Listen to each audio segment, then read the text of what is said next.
갈라디아서 1장 18절부터 보겠습니다. 갈라디아서 1장 18절. 그 후 3년 만에 내가 게바를 방문하려고 예루살렘에 올라가서 그와 함께 15일을 머무는 동안 주의 형제 야고보 외에 다른 사도들을 보지 못하였노라. 보라, 내가 너희에게 쓰는 것은 하나님 앞에서 거짓말이 아니로다.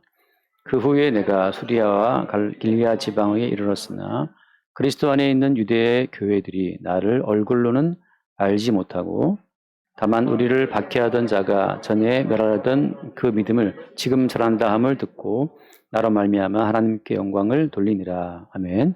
여기까지 보겠습니다. 복음이라고 하는 것은 사람으로부터 나는 게 아니라는 그 말씀이 갈라디아 처음부터 시작되잖아요. 그러니까 그러면 우리 인간들이 살아가는 세상 가운데에서는 보이는 사람 말고 누가 있습니까? 보이는 사람, 김씨, 이씨, 박씨, 보이는 사람들끼리 만나서 사회를 이루고 살아가는 건데, 근데 성경을 펼치면 그 보이는 인간 말고 그 어떤 다른 존재, 본 적도 없는 하나님이라든지 성령님이라든지 천사라든지 그런 이야기를 한단 말이죠. 그리고 어때요? 그 보이지 않는 하나님과 그리스도 예수로부터 나타난 복음이라는 말을 쓰거든요. 그러니까 이게 참 어떻게 보면 알기 어려운 이야기입니다. 우리가 어떤 증서를 보여줄 때 다른 기업체 누구로부터 받은 증서를 갖고 내밀고 어떤 사업을 전개하고 그러는데, 복음이라고 하는 것은 그 보이는 인간 말고 그 보이지 않는 존재로부터 왔다고 하는 것을 들이민단 말이죠. 어떻게 이걸 수용할 수 있어요? 보이지 않는, 본 적이 없는데, 본 적도 없는 그 예수 그리스도 하나님 아버지로부터 나타난 복음을 내가 너에게 전한다 이렇게 말하게 되면, 네가 말하는 그 떠드는 그 말이 하나님 아버지와 예수로부터 왔다는 말을 어떻게 아냐 말이죠. 어떻게 알아? 네가 지어낸 말 아니냐? 지어냈거나 아니면 같은 또래들이 모여가지고 그 전국 집단들이 모여가지고 짜낸 말 아니냐? 무슨 이단 그 모임들처럼 말이죠. 이단 집단들끼리 모여가지고 작당해갖고 만들어냈던 그런 교리가 아니냐라고 말할 수 있잖아요. 그러니까 사도 바울은 계속해서 지금 내가 전하는 복음은 사람들끼리 모여서 머리를 맞대고 브레인스토밍을 해서 쥐어짜낸 논리로 만드는 것이 아니다라고 하는 것을 강조하기 위해서 또 무슨 말 하고 있는 거예요? 오늘 말씀에 18절 말씀에 내가 3년 만에 베드로죠. 베드로를 방문하려고 갔는데 예루살렘이 당시에 모든 교회 중심지였으니까 갔는데 그와 함께 딱 15일을 머물렀다. 그다음에 또 무슨 말하면 그 다음 말씀에 주의 형제 야고보 외에 다른 사도들을 내가 보지 못했다. 자꾸 사도는 지금 무슨 말 하는 거냐 하면, 내가 증거하는 복음은 사도들이라든지 다른 베드로라든지 그런 여러 가지 사람들이 모여서 사람들이 머리를 짜내서 만들어낸 그런 어떤 하나의 교리가 아니라는 사실을 자꾸 말하고자 하는 거예요. 내가 증거하는 복음은 그 뿌리가 사람한테 있지 않고 그 뿌리가 보이지 않는 하나님과 예수께 있다는 사실을 증거하고 있는 거죠.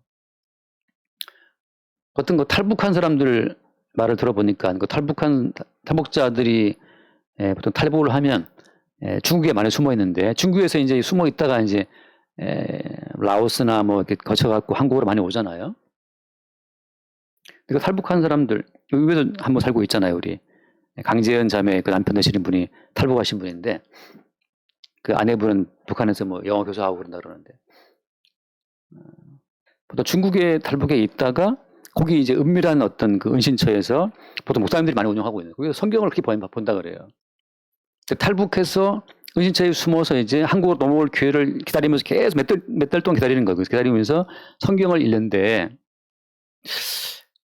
그들이 참 놀라는 게 뭐냐 하면, 이 성경을 볼 때마다 놀라는 게, 성경에서 하나님 아버지라는 말, 예수라는 말을 빼고 거기다가 김일성 수령을 집어넣으면 너무 똑같다는 거예요.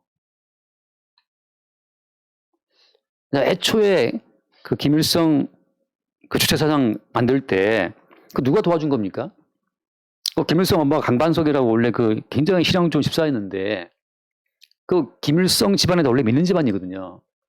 아주 그 유명한 목사가 있어요. 그 목사가 도와줘가 만든 것이 이제 예수라고 하는 이 주라는 모든 그 자리에다가 수령을 넣으면 된다. 그래서 북한에서 김일성 수령 아버지가 나뭇잎으로 배를 타고 다녔다는 둥, 기도했더니 모래가 쌀이 됐다는 그런 말이 많잖아요. 솔방울로 다졌더니 술탄 되었다 그런 말도 있고, 솔방울로 술탄 달았다 말도 들어본 적이 있죠. 못 들어봤습니까? 그 북한 유명한 말인데, 그러니까 사실 지금 북한은 지금 핵무기도 만들 필요 없어요. 그냥 솔방울 던지면 되는데 괜히 지금 돈 들이고 있는 건데, 그래서 북한에서 주체사상을 만들 때는 성경을 펼쳐놓고 그 엄마도 기독교인이었고 그 유명한 목사가 또 있어요. 지금 이름이 안 까먹었는데, 아무튼 그렇게 해서 만들어낸 것이 하나의 교리예요, 교리. 그래서 북한에서 말하는 그 주체사상은 사실 교리와 거의 비슷합니다. 거의 종교죠, 종교. 종교니까 그들이 이렇게 울고 그러는 거예요. 누가 나타나면 이렇게 막 울면서 이렇게 꽃 들고 막 울지 않습니까? 그 어떤 사진 걸어놓고 항상 절하고. 바울이 말하는 건 뭐냐 하면, 내가 지금 증거하는 이 복음이라고 하는 것은 유명한 게바나 야고보나 사도들을 만나가지고 같이 머리를 맞대고 짜낸 어떤 그런 기획서가 아니라는 사실을 말하고 있는 거예요. 내가 너에게 하는 말은 거짓말이 아니라는 거죠. 제가 지난주에 드린 말씀처럼 제가 교리라든지 신학교를 제가 안 좋게 보는 이유 중에 하나가 뭐냐면, 신학교는 계속해서 어떤 새로운 교리를 만들어내요. 사회가 바뀌면 바뀌는 그 사회의 흐름을 따라 또 다른 어떤 새로운 교리를 제공을 해야 그 새로운 사회에 기독교를 풀어낼 수 있기 때문에, 특히 천주교 같은 가톨릭 같은 경우에는 무수히 그 교황 밑에 어마어마한 그 브레인들이 있어요. 사회의 모든 요소들을 다 수집해 가지고서 그 사회에 적당히 맞는 걸맞는 새로운 교리를 만들어서 전파한다는 거죠. 양화진에 가면 절두산이 있는데, 절두산이라고 하죠. 양화진 거기 별명이. 그 양화진 언덕 위에서 초창기에 수없이 많은 기독교인들을 목을 뱉거든요. 그래서 목을 잘란다는 그 말 때문에 나오는 이름이 절두산. 머리 두자를 잘라버린단 말이죠. 그래서 그 당시 그 한강이 뭐 거의 피바다 되다 그러는데, 한강 자체가. 그때 왜 이렇게 많은 사람이 죽었냐 하면, 초창기에 제사 안 하는 것 때문에, 저장숭배 안 하는 것 때문에 그때 이렇게 많은 사람을 죽였어요. 그 제사 안 한다는 것 때문에 그걸 핑계로 해서, 유교 사회였으니까 조선시대 때 유교 사회였는데 조상을 니들이 모독한단 말이냐 해서 잡아 죽이는 바람에 그 무수히 많은 죽은 그 다음에 가톨릭 로마 교황의 보고가 들어가기를, 조선이라는 나라에서 제사 때문에 지금 사람이 죽고 있다, 너무 저항이 심하다. 그래서 부랴부랴 또 교리가 수정됐어요. 그래서 그 제사 때 절 가능하다. 지금은 가톨릭 다 제사 지냅니다. 그 상황에 따라서, 문화에 따라서, 그 시대에 따라서 그때마다 또 머리를 맞대고 의논을 해서 새로운 교리를 만들어 제공하는 거예요. 신도들을 더 많이 확보하기 위해서는. 그런 것처럼 지금 바울이 증거하는 이 모든 복음은 게바를 만나고 야고보를 만나 사도를 만나가지고 그냥 머리를 맞대고 만들어내는 그런 교리가 아니라는 거예요. 그럼 뭐냐? 한 번 더 다시 봅시다. 갈라디아서 1장 1절 말씀 보면, 1장 1절. 사람들에게서 난 것도 아니요, 사람으로 말미암은 것도 아니요. 일단 보이는 사람을 다 지금 배제하잖아요. 그 다음에 오직 예수 그리스도와 그를 죽은 자 가운데서 살리심, 하나님 아버지로 말미암아 사도가 된 바울은, 이렇게 해서 바울은 자기의 사도성 자체를 보이는 사람에게 두지를 않아요. 똑같죠. 정춘화야, 네가 목사 된 것은 누가 너를 목사 되게 했어? 그리고 나는 뭐 총신대학교 거기 대학원 들어가가지고서 나한테 목사 안수를 준 그 어떤 목사님 무슨 노예가 다 있다면, 전 다 있어요. 이름 다 까먹었지만. 그럼 넌 가짜 목사 아니냐?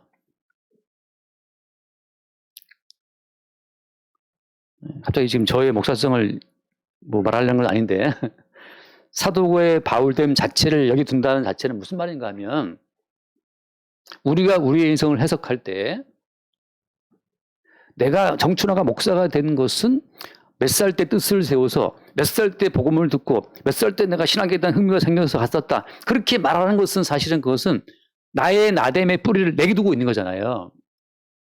그런데 예수 그리스도를 만나고 나서 뒤집어서 인생을 보게 되면, 그때 내가 그런 생각을 품은 것도 주로 말미암았던 것이고, 그때 내가 신학을 한 것도 주로 인한 것이고, 모든 것이 주님이었던 사실로 인생이 다 재해석이 돼버려요.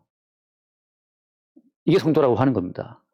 자, 다시 말해서 바울이 사도가 되는 그 그런 자체를 보니까 사람이 아니고 하나님이라고 하잖아요, 지금. 그런 것처럼 모든 성도도 내가 지금 예수를 믿게 된 어떤 그런 자체를 돌아보게 될 때, 그게 나의 믿음은 사람들에게서 난 것도 아니고 나의 믿음은 사람으로 말미암은 것도 아니고 돌아보니까 이것이 다 예수 그리스도와 하나님 아버지로 주어진 것이라는 사실을 보게 되는 사람, 그 사람이 성도라고 하는 거죠.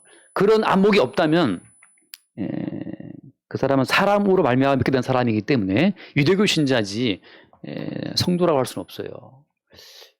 왜냐하면 그렇잖아요. 또 하나 예를 들면 그렇습니다. 요셉이란 사람이 팔려가잖아요. 형들에 의해서. 분명히 요셉을 팔아먹은 형들이었단 말이죠. 세월이 지난 이후에 요셉이 무슨 고백을 합니까?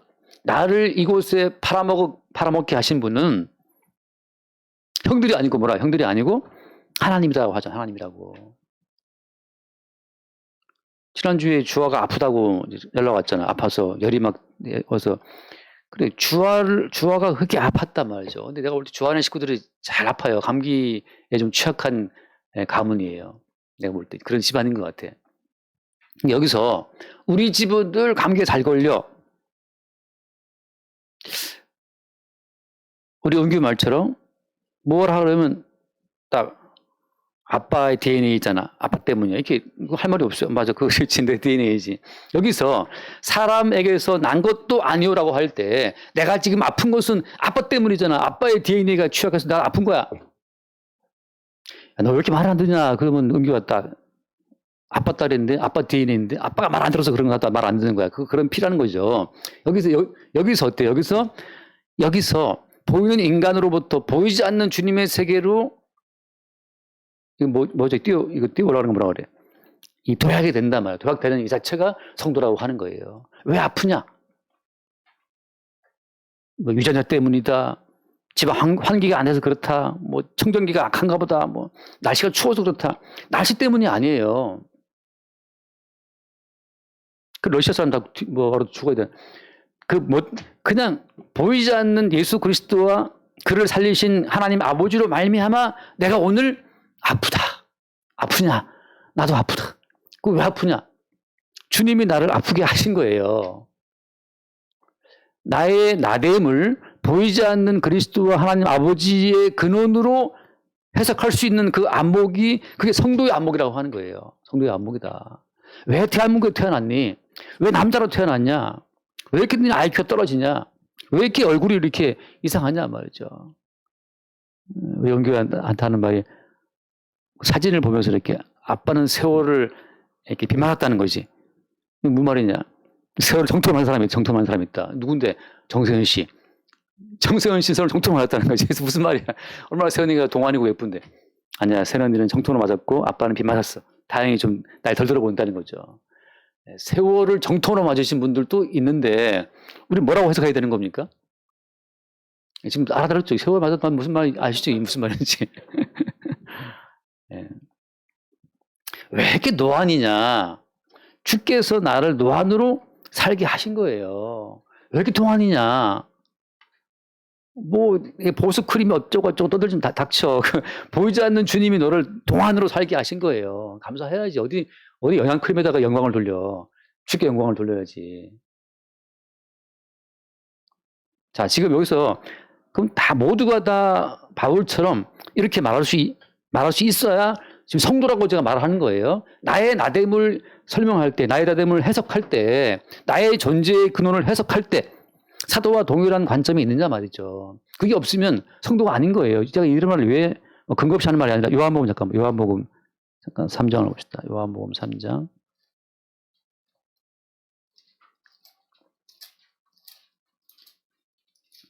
요한복음 3장 거기 3절부터 볼까요? 이제 거듭남에 대한 이야기인데 3장 3절 예수께서 대답하여 함께 봅시다. 이르시되 진실로 진실로 내게 이르노니 사람이 거듭나지 아니하면 하나님의 나라를 볼 수 없느니라. 거듭난다는 말을 영어 성경에서 뭐라고 가끔 표현해요? 거듭난다는 말을 from above, 위로부터 모든 인간은 땅에서 보이는 아버지와 보이는 어머니와의 관계를 통해 태어나잖아요. 그렇게 자기의 존재를 땅에 있는 나의 아버지와 어머니와의 관계를 통해 내가 태어났다라고만 생각하는 사람은 아직 from above, 이로부터 태어난 사람이 아니에요. 자기의 존재의 근원 자체를 이로부터 거듭나지 않으면 위로부터 하늘로부터 태어난 사람은 어떻게 보느냐? 보이지 않는 주님이 보이는 그 남자와 그 여자를 활용해서 나라가 이 땅에 나게 했다라고 보는 거죠. 그래서 4절 말씀, 4절. 니고데모가 이르되 사람이 늙으면 어떻게 날 수 있사옵나이까? 두 번째 모태에 들어갔다가 날 수 있사옵나이까? 라고 말하잖아요. 니고데모는 지금 거듭난다는 말을 이해를 못하고 있는 거. 거듭난다는 말을 육적으로 이해하는 거죠. 5절 말씀 함께 봅시다. 예수께서 대답하시되 진실로 진실로 내게 이르노니 사람이 물과 성령으로 나지 아니하면 하나님의 나라에 들어갈 수 없느니라. 물은 우리를 죽이는 거예요. 노아 홍수 때 죽이듯이 세례 요한이 물에 집어넣었다가 빼내면서 물에 넌 죽었다. 아버지와 어머니 관계에 의해 태어난 나는 사실 죽은 자란 그 사실이 성령으로 말미암아 확인될 때 그게 하나님 나라로부터 태어난 자라고 하는 거죠. 그래서 6절 말씀, 육으로 난 것은 육이요 영으로 난 것은 영이니 7절 내가 내게 거듭나야 하겠다는 말을 놀랍게 여기지 말라. 자, 그러면서 그 뒤에 말씀 봐요. 9절 말씀에 니고데모가 대답하려되 어찌 그러한 일이 있을 수 있나이까? 니고데모가 이런 일을 영으로 난다는 것을 이해를 못하고 있잖아요. 자, 10절에 예수님 하신 말씀이 이제 유대교, 현대판 유대교, 지적으로 자기를 헤아리는 기독교인들한테 하는 말씀이에요. 10절 같이 봐요. 예수께서 그에게 대답하여 이르시되 너는 이스라엘의 선생으로서 이러한 것들을 알지 못하느냐? 이스라엘의 선생 누굽니까? 유대교의 정통한 랍비고 유대교의 정통한 바리새인이에요. 앞에 1절 보면 나오지만 그가 바리새인이란 말이죠. 유대인의 지도자. 유대인의 지도자라고 또 나와 있잖아요. 안 봤지만 1절에. 사내들은 공회의원이었다고요. 그러니까 바리새인이었고 유명한 랍비였고 유대인들 지도자였고 유대교의 정통한 사람이었지만 이 사람은 지금 지식으로 하나님에 관한 모든 이야기를 듣고 자기의 존재 자체를 그 구약의 모세와 성경과 율법과 그 모든 이야기 자기 존재를 그냥 키워온 사람이에요. 스스로 예수를 믿어서 스스로 그리스도인 된 자들은 현대판 유대교인들입니다. 똑같아요. 지식으로 자기를 헤아리고 지식으로 예수에 관한 이야기를 많이 안다고 해서 자기의 자아를 넓히고 성경에서 말하는 그대로 실천하고 살아가므로 말미암아서 보다 더 발전된 나를, 경건한 나를 키워나가고자 하는 모든 시도가 그게 유대교인들이라는 거죠. 근데 성경에서 뭘 말하는 겁니까? 아니야. 네가 노력하고 네가 기도하고 네가 헌신해서 이렇게 경건하게 닦아온 그 너는 어때요? 통째로 육의 덩어리라고 하는 거죠. 다시 태어나야 돼요. 어떻게? 내 존재의 뿌리 자체를 위에 계신 하나님으로부터 났다고 하는 것으로 해석할 수 있지 않다면 아직 하나님 나라에서 태어난 자가 아니라는 거죠. 그래서 그 뒤에 한 번 더 읽고 넘어갈까요? 12절, 3장 12절에 내가 땅의 일을 말하여도 너희가 믿지 아니하거든 하물며 하늘의 일을 말하면 어떻게 믿겠느냐? 땅의 일은 그죠? 다 우리가 보이는 것들을 말하잖아요. 하늘의 일은 그렇지 않아요. 하늘의 일은 하늘로부터 모든 걸 뒤집어 엎는다는 거죠. 가끔 제가 예를 든 것처럼 그냥 아름다운 수를 놓은 제 옛날에 무슨 말 달리고 바다가 있고 그런 수가 놓여 있는 그 액자가 있었는데 그 아름다운 수 말이 달려가는 걸 해변에 그런 걸 이렇게 수로 뜬 거였더라. 근데 수 뜬 그 뒷면을 돌아보게 되면 아름다운 모습이 없어요. 수의 뒷면은 예쁘지가 않잖아요. 그런 것처럼 하나님 아버지로부터 모든 세상이 존재하고 움직인다는 그 사실을 하나님 아버지의 관점, 하늘의 관점으로 보게 되는 그 사람에게는 모든 만물의 그 불합리함이 선명하게 보이지만 그 수의 뒷면에서 보게 되면 이게 도대체 뭔 얘기인지 무슨 그림인지 알 수 없어요. 그런 것처럼 하나님 아버지로부터 자기의 존재를 볼 수 있을 때 그 사람이 비로소 하나님 나라에 속한 자라고 하는 거죠. 지금 바울이 증거하는 복음은 바로 그 복음이라고 하는 거예요. 땅에 있는 자들의 삶을 더 보충해주고 더 세워주고 확대해주기 위한 복음이 아니라 근본적으로 땅에 있는 모든 삶을 뒤집어 엎어서 하늘에 속한 하나님 아버지의 관점으로 보게 한다고 하는 거. 그 놀라운 어떤 관점이 바울도 경험한 거잖아요. 다메섹 도상에서 예수님을 만나면서. 그래서 다시 돌아와서 봅시다. 그래서 한 번 더 보세요. 거기 돌아와서 갈라디아서 1장 11절 말씀. 갈라디아서 1장 11절에 보면 이제 앞에서는 자기의 사도성 자체의 근원을 보이는 인간이 아니고 하나님으로부터 왔다고 하는 것으로 이제 설명을 하고 갈라디아 10장 11절 말씀에서는 어떻게 합니까? 형제들아 내가 너희에게 알게 하노니 내가 전하는 복음은 사람의 뜻을 따라 된 것이 아니니라. 그다음 12절 함께 봅시다. 이는 내가 사람에게서 받은 것도 아니요 배운 것도 아니요 오직 예수 그리스도의 계시로 말미암은 것이라. 자, 여기서 배운 것도 아니고 받은 것도 아니고 이렇게 말할 수 있다는 자체는 아까 말한 것처럼 사람이 자기 존재의 뿌리를 두고 복음을 드리면 내 존재에 무슨 유익이 있겠는가? 내 존재의 유익을 위해서 하나님의 모든 말씀을 소유하려고 그래요. 소유하려고.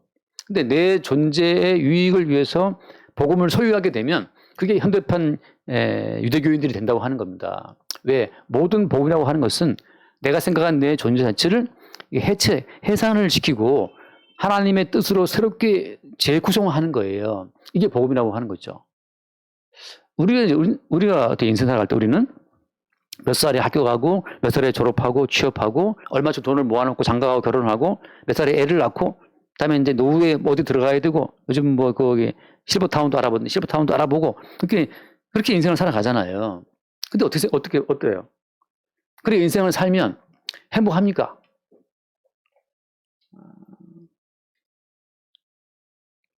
저 옆에 이제 파리사 할머니가 일하시는 장면을 보게 되면 전 정말 어떤 그 숙연함을 느낄 때가 있어요. 정말 한 도인이 그 도인 도 닦는 것처럼 그 머리를 숙이고 재봉틀 그 실을 다다닥 박으면서 몰입해서 제가 들어와도 몰라요.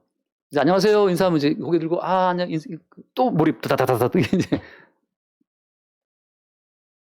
지금 40년째인가 50년째인가 하고 재봉을 받고 있다 그러시는데 사람이 50년쯤 재봉을 박으면 그 재봉의 도사가 되거든요. 점점 일감이 쌓이고 있어요.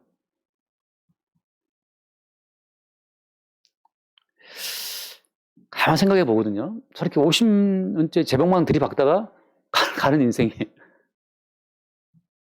그렇지 않겠어요? 그래서 앞으로 제가 볼 때는 글쎄 90까지 재봉을 박을 수 있을까? 그 사람의 인생이 반백년을 50년을 재봉만 박다가 가는 인생.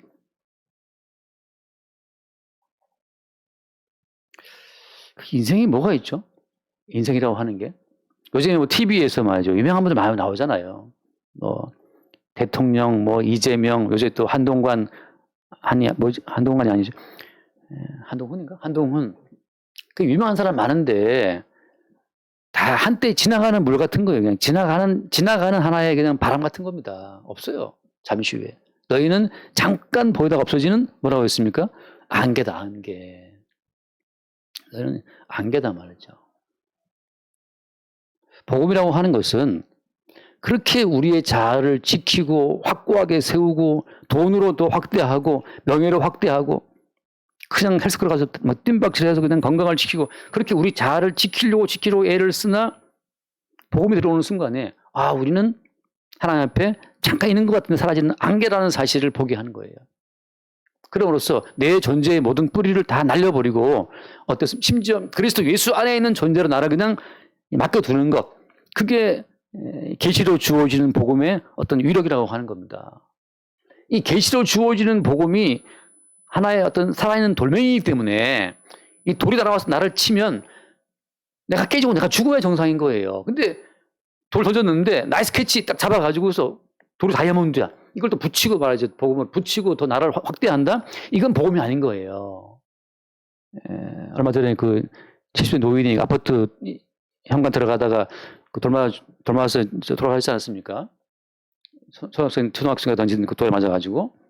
근데 돌에 만지면 시까지 죽어야지. 그런 것처럼 계시로 주어진 복음은 우리의 존재성을 산산히 깨고 없애버려요.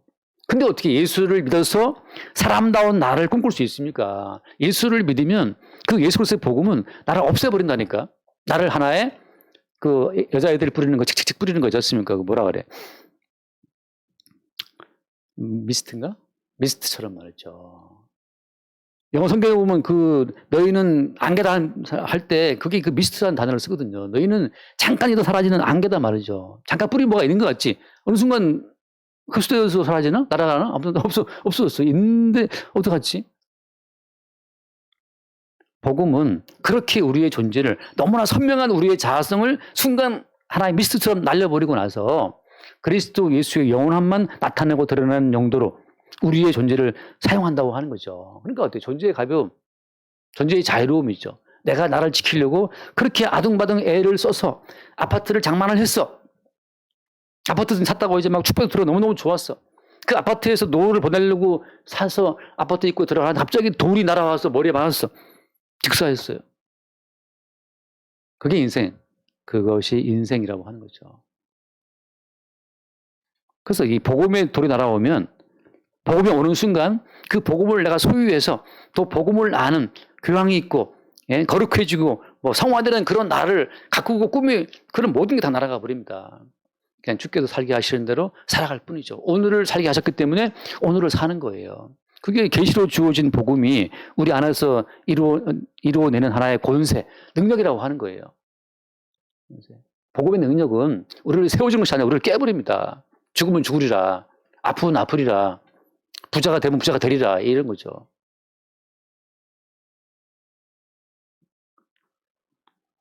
서론이 길었는데, 그래서 지금 사도 바울이 구태여 게바 만나고 야고 만난 그 외에 나는 보지 못했다. 그래서 사람으로부터 어떤 복음과 자기의 존재성, 복음을 증거하는 사도로서의 존재성이 있지 않다는 사실을 또 한 번 증거하는 거예요. 왜?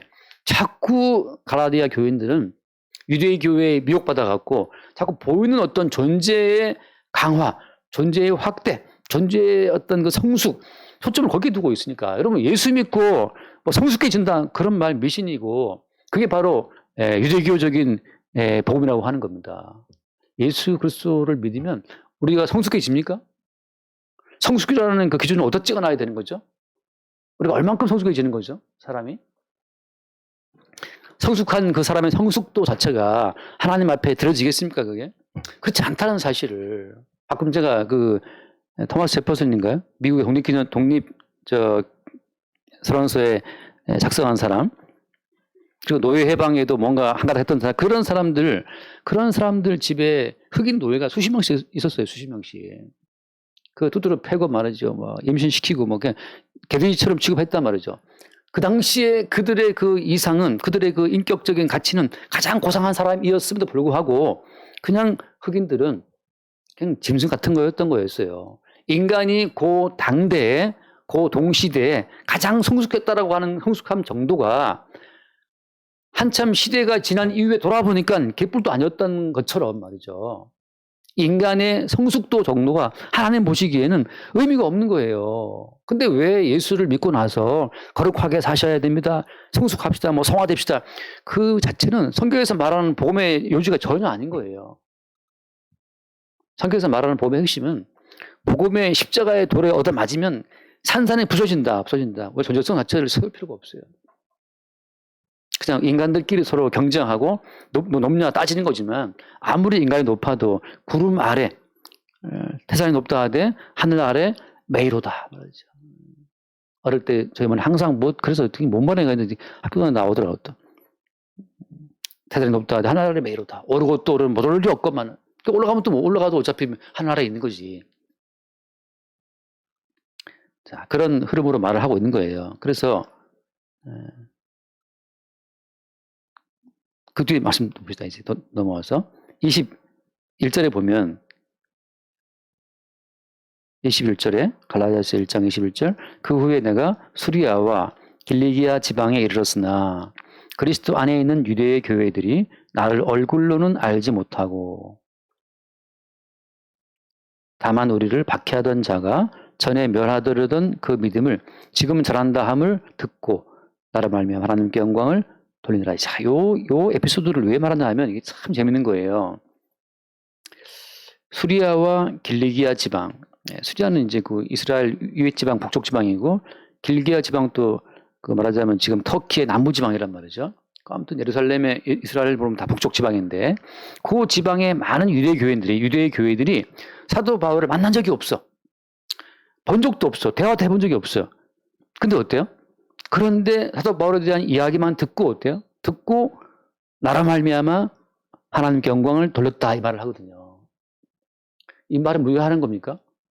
우리는 눈에 보이는 존재와 존재의 만남을 통해서만 어떤 일이 일어날 거라고 생각하잖아요.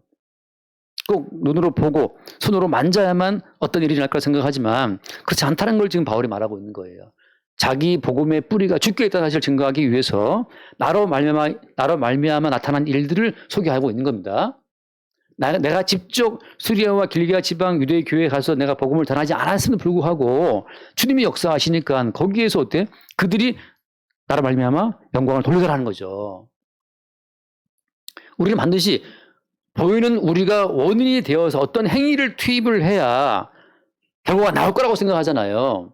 근데 주님께서는 우리의 행위를, 우리의 존재를 원인으로 투입하지 않고서도 주님은 능히 일을 이루시는 분이라는 사실을 증거하고 있는 거예요. 그러니까 네가 직접 뭘 안 해도 상관없어. 네가 직접 어디 외국에 나가서 뭐 안 해도 상관없다는 거죠. 주님이 친히 일을 하시는 거니까. 똑같아 이것은. 어떤 원리를 보여주고 있는 겁니까? 한번 말씀 봐요. 베드로전서 1장. 베드로전서 1장을 봅시다. 베드로전서 1장. 자, 8절 말씀 함께 봐요. 1장 8절. 예수를 너희가 보지 못하였으나 사랑하는도다. 이제도 보지 못하나 믿고 말할 수 없는 영광스러운 즐거움으로 기뻐하니. 자, 예수를 이 당시에 다 못 봤어요. 다 이미 예수님이 십자가에 죽고 부활하신 다음에 올라가 버렸기 때문에 예수를 못 봤단 말이죠. 우리는 뭐 해화동교회 예수 보신 분이 있습니까? 저도 예수님을 못 봤는데 아무도 예수를 못 봤잖아요. 우리 뭐 은규나 뭐 주하나 뭐 예수를 보고 지금 교회 나와 앉아 있는 겁니까? 지금 같이 어른들 팀 목소리가 앉아갖고 지금 뭔 소리를 하고 있나 앉아 있는데 예수를 누가 봤냔 말이죠. 예수를 못 봤는데 왜 믿죠?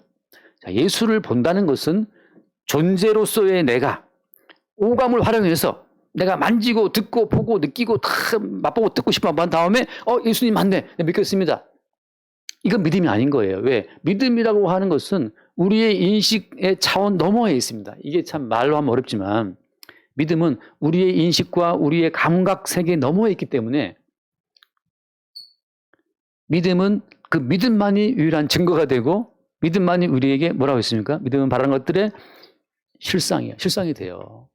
그러니까 우리의 감각과 이성을 넘어서 다르게 실상으로 통용되는 어떤 세계가 믿음이라고 하는 거죠. 그 믿음의 세계, 그러니까 하나님 나라의 세계라고 하는 거예요. 그러니까 이거는 예컨대 도마처럼 예수가 살아났다. 나 못 믿겠어. 직접 내가 예수를 만져보고 내가 알겠다. 예수님께서 오셔서 만져봐라 하고 이제 손을 보여주고 옆구리 보여주시는데 도마가 예수님의 옆구리와 손을 만져보고 했던 말이 어떤 거였습니까? 주는 그리스도라는 말을 한단 말이죠. 그때 주님 하신 말씀이 뭐였어요? 너는 본으로 믿느냐. 근데 보지 못하고 믿는 자가 복이 있다 말씀하거든요. 그래서 원래 진짜 믿음은 안 보고 보지 않고 믿게 되는 믿게 되는 거죠. 믿게 되는 거예요. 이거는 평생토록 그래서 이성과 감각으로 구성된 세계에 사는 사람들에게 믿음의 세계는 영원히 미지의 세계예요. 이거 믿을 수 없는 접근 불가한 세계입니다. 이런 것은 물론 우리가 이제 비유로는 많이 설명할 수 있잖아요. 근데 중요한 건 이거예요. 우리가 인식으로 구성하고 살아가는 세계라고 하는 것은 정말 지극히 작고도 작은 세계라고 하는 거. 우리가 얼마나 우리의 이성으로 우리의 세계를 해석할 수 있을까요? 우리 이춘희 수사님이 서울대 의대 박사잖아요, 박사. 예. 저도 그 박사학위 때 갔었는데, 이춘희 수사님 가족들이 자부심이 대단했어요. 우리 누나들, 우리 동생이 박사다 말이죠. 그래서 이제 박사님이니까 엄청나게 세계를 많이 알겠지. 우리도 알잖아요, 그죠? 박사가 얼마나 좁은 세계만 깊이 파고하는지를 안단 말이죠. 우리의 이성과 우리의 감각으로 파악되는 세계가 얼마나 제한적인지 오히려 어때요? 그걸 보여주는 거죠. 많이 공부할수록 우리가 아는 세계가 참으로 제한적인 사실을 보게 되는데 지금 예수를 우리가 보지 못했는데 사랑한다? 보지 못했는데 믿는다? 보지 못했는데 믿고 사랑하고 기뻐한다? 이게 어떻게 보면 참 이게 또라이 집단이고 정신정전 집단이라는 말이죠. 그래서 로마 시대 때 로마 사람들이 저희 집단은 뭐 하는 집단이냐. 모든 신은 형상에 있는데 쟤들은 형상이 없는 신을 믿는다 그러니까 이단이 아니냐. 그러니까 우리가 예수를 믿을 때 어떻게 믿는 겁니까? 그 뒤에 말씀 지금 표했죠. 베드로전서 1장 9절 그다음에 1장 10절 볼까요? 1장 10절, 베드로전서 1장 10절. 이 구원에 대하여는 너희에게 임할 은혜를 예언하던 선지자들이 연구하고 부지런히 살펴서 11절 자기 속에 계신 그리스도의 영이 그 받으실 고난과 후에 받으실 영광을 미리 증언하여 누구를 또는 어떠한 때를 지시하는지 상고하니라. 여기 보면 자기 속에 계신 그리스도의 영, 이 지금 그리스도의 영 성령으로 말미암아서만 파악되고 보이는 세계가 따로 있다는 거예요. 그게 믿음의 세계라고 하는 겁니다. 그리스도의 영이 없으면 아무도 알 수 없는 세계. 이 그리스도의 영이 임했다는 자체가 뭐예요? 그 자체가 아까 말한 것처럼 from above, 이로부터 born again, 태어났다는 말이에요. 그리스도의 영이 와야만 비로소 우리 가운데에서는 그 새로운 세계가 펼쳐지는 겁니다. 자, 성령이 와야만 알 수 있는 그 세계를 말하고 있는 거예요. 바울이 말하고 있는 것은 야, 시리아와 길리기아 그쪽 교인들 나 본 적도 없어. 자꾸 갈라디아 교인들이 야, 바울 너 베드로 만났냐? 야고보 만났냐? 그래서 너희들이 지금 모여서 지금 뭔가 만들어내는 거 아니냐? 그런 거 아니라는 거죠. 그런 거 아니고 내가 본 적도 없는 길리기아와 시리아 지방 사람들도 나로 말미암아 영광을 돌리더라. 꼭 우리가 뭔가를 봐서가 아니고 이거 뭐 때문이다? 그리스도의 영이 성도 가운데 교통하기 때문에 일어나는 사건이라고 하는 거죠. 하나 더 말씀 읽어봅시다. 고린도후서 5장을 보면 고린도후서 5장에 보증금으로 하나님께서 보증으로 우리에게 성령을 주셨다는 말씀이 나오거든요. 고린도후서 5장 4절. 참으로 이 장막에 있는 우리가 짐진 것 같이 탄식하는 것은 벗고자 함이 아니요 오히려 덧입고자 함이니 죽을 것이 생명에 삼킨 바 되게 하려 함이라. 함께 봐요. 5절. 곧 이것을 이루게 하시고 보증으로 성령을 우리에게 주신 이는 하나님이시니라. 자, 성령을 보증으로 우리에게 주셨기 때문에 그 성령으로 말미암아 우리는 성령이 소개하는 그 모든 세계를 믿는 거예요. 자, 이거 우리 다 우리도 지금 교회도 보증금 넣었잖아요. 보증금 넣고 월세 내고 그런 것처럼 제가 이걸 예전에 어떻게 설명했냐면 자, 이런 겁니다. 지금 야곱이라고 하는 그 사람은 자기의 아들 요셉이 사나운 맹수에게 찢겨서 죽은 줄 알잖아요. 자, 다시 한번. 야곱의 이성과 야곱의 인식의 세계에서 요셉이라는 아들은 있어요, 없어요? 없는 거예요. 형들이 와서 피 묻은 옷을 보여주면서 아버지요, 사나운 짐승들이 당신의 아들 요셉을 죽였습니다. 보고했기 때문에 그 피를 보고 세세에서 묻은 피를 보고 야곱이 울잖아요. 야곱의 인식의 세계 속에서 이제 요셉은 있어요, 없어요? 이제 없어요. 똑같아요. 사람들의 인식의 세계 가운데 예수는 옛날에 있다가 죽었잖아요. 죽었어. 이 죽은 놈이야, 이제. 예수는 있어요, 없어요, 이제? 예수는 없어요. 모든 인간의 인식 가운데 예수가 까불다가 33살에 죽었댄다. 총독한테 맞고 죽었대. 그래서 사람들의 인식 가운데 예수가 어디 있어? 하나님 어디 있어? 보여줘봐. 하나님 보여주면 믿을게. 야곱의 인식 가운데 예수가 없는 것처럼 모든 인간의 인식 가운데 예수는 없고 하나님도 없어요. 없으면 없는 대로 우리 인정합시다, 그냥. 없기 때문에 지금 안 믿는 거지. 근데 어느 날 어때요?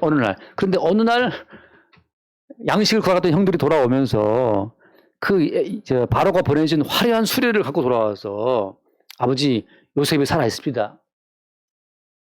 아버지가 그 형들 말을 안 믿죠. 왜? 20년 이상 지금 죽었다고 알고 있는데 뭘 가면 요셉이 살아있어. 근데 뭘 보고 야곱이 마음의 의를 받냐 하면 요셉이 보내준 그 애굽의 그 삐까번쩍한 메르세데스 벤츠를 보고 나서 야, 이거 니들이 구입할 물품이 아닌데 이거 어디서 났어?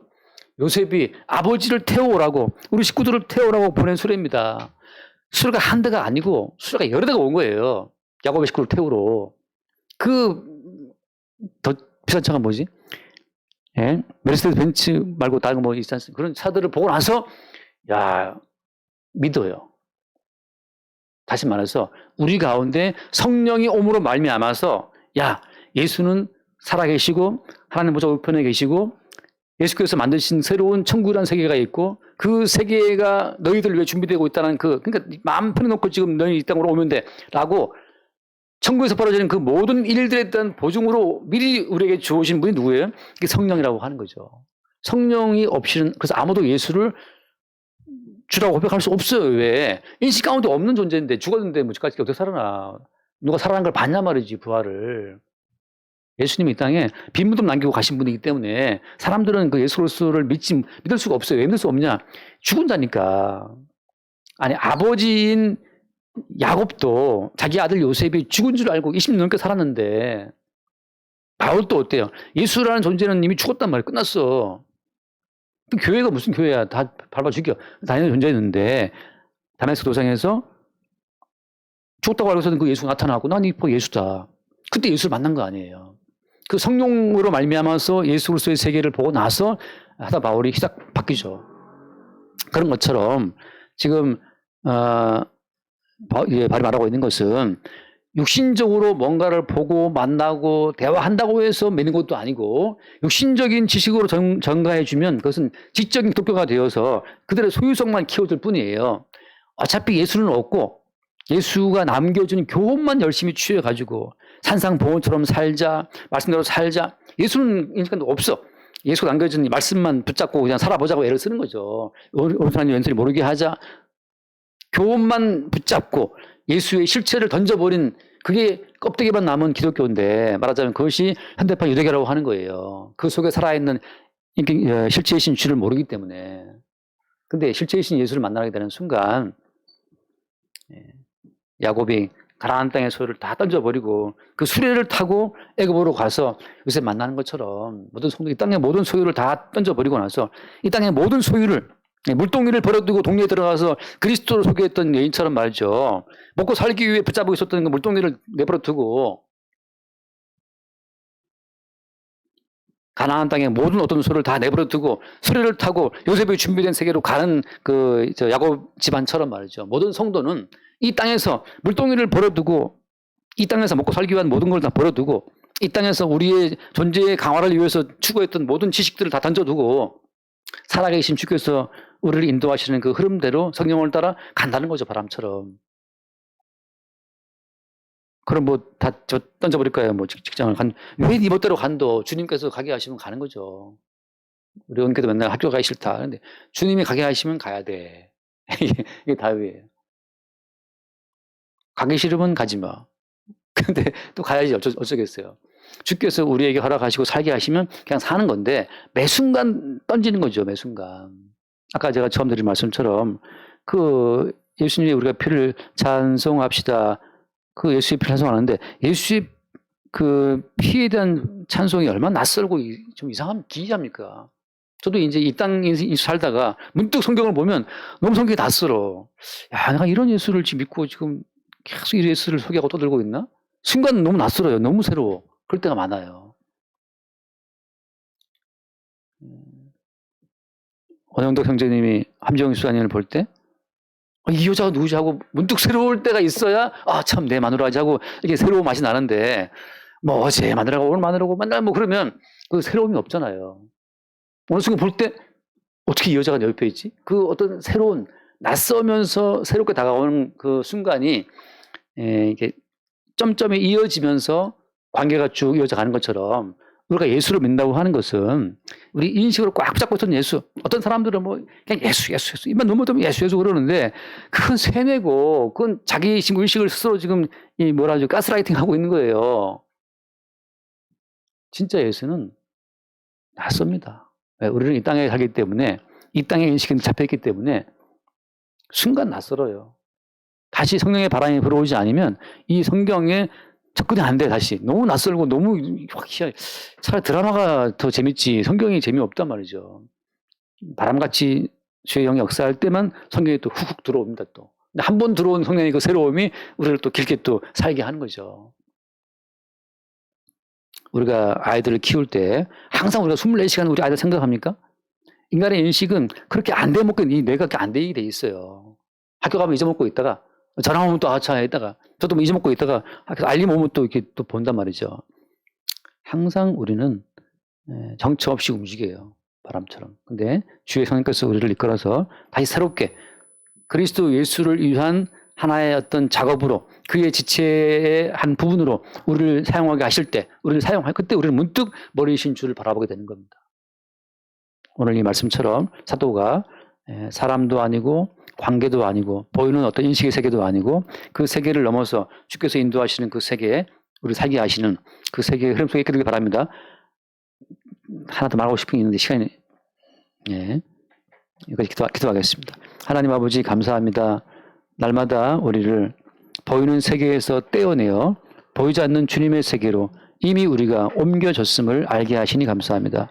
매 순간 보이지 않는 주님의 세계에 근원을 두고 뿌리를 둔 존재로서 우리의 존재를 새롭게 인식할 수 있도록 주의 성령으로 우리를 인도하여 주옵소서. 우리 주 예수로 기도드립니다. 아멘.